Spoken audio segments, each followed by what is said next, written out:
తెలంగాణ పట్ల బీజేపీకి ఎంతకింత కక్ష.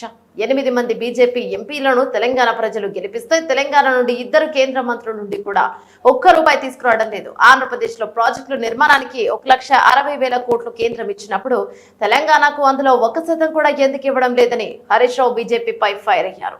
మీద పగబట్టింది అని నేను అడుగుతా ఉన్నా. ఇవాళ మీరు పోలవరం జాతీయ ప్రాజెక్ట్ ఇచ్చారు ఆంధ్రప్రదేశ్కు, సంతోషం, వి వెల్కమ్. మాకేం జలసీ లేదు. మాకెందుకు జాతీయ ప్రాజెక్ట్ ఇవ్వరు? మా పాలమూరు ఎత్తిపోతల పథకానికి ఎందుకు ఇవ్వరు? మా కాళేశ్వరంకి ఎందుకు ఇవ్వరు? మా సీతారామ ప్రాజెక్టుకి ఎందుకు ఇవ్వరు? ఆంధ్రప్రదేశ్కి ఆల్రెడీ పోలవరం జాతీయ ప్రాజెక్ట్ ఇచ్చారు. ఇప్పుడు రెండవది గోదావరి బండ్కచెర్లకు కూడా 80,000 కోట్ల రూపాయలు ఇస్తామంటున్నారు. దానికి 80,000 ఇస్తారు, పోలవరంకు 80,000 కోట్లు, దాదాపు 80,000 దాటుతుంది పోలవరం కూడా. అంటే 1,60,000 కోట్ల రూపాయలు ప్రాజెక్టుల నిర్మాణానికి ఆంధ్రప్రదేశ్కు సమకూరుస్తున్నారు. అందులో ఒక పై సంబంధం అన్న తెలంగాణకి ఇచ్చారా?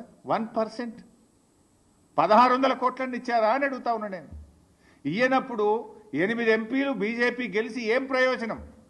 2 కేంద్ర మంత్రులు ఈ రాష్ట్రం నుంచి ఉండి ఏం ప్రయోజనం?